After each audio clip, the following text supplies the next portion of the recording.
I can respect self. Nado, don't you go be like here. Don't you go fit sit down drink. Nado na bon chairman. How don't you go be na head broadcast na Anambra na bon chairman. Na get that man na hu no oche. This that. Because all those things in there. If they say nigga go be for name, nigga go be for. Nigga go be for. Which school you go? Now I'm getting in a barber shop. If you want to go get now, yeah. But I get it now from America. This is just thinking. You think me see figure. One anything you go see am cool. Better from America, eh? So no your family to get good family. In a minute. Anything you go see am cool. Better America. Say tell you man a tongue. From Nigeria to here.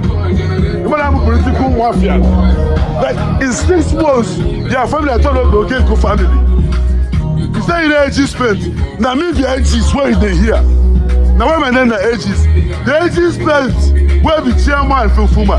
Now me the ages, but you don't know. King Silly, Oku Chukumu Negi, now one chairman. Eh? But I wouldn't give one for. One if I crave new black movement.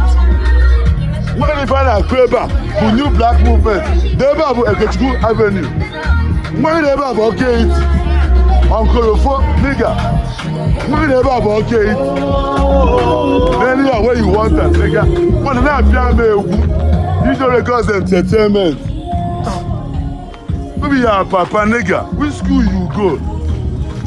You have to come outside in Imaban. You just see in our and I know better. If you speak grandmaster, you don't feel respect them. When you're not police, you're not see it. Everything set you up on that set here where down. In our nonsense. Angel do waiting. Waiting the priest. Waiting to priest. What happened to priest?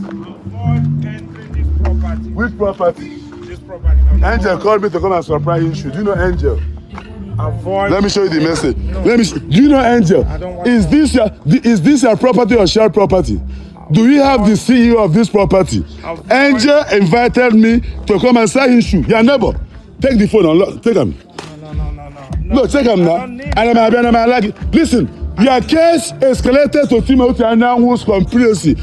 Tell Timothy Anyanwu, I know he's a rapist, he's a scammer, he's buying stolen goods, and he's their brother.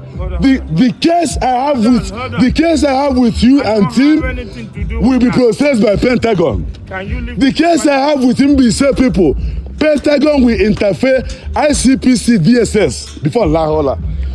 Somebody can name Nigeria this year and blow my mom.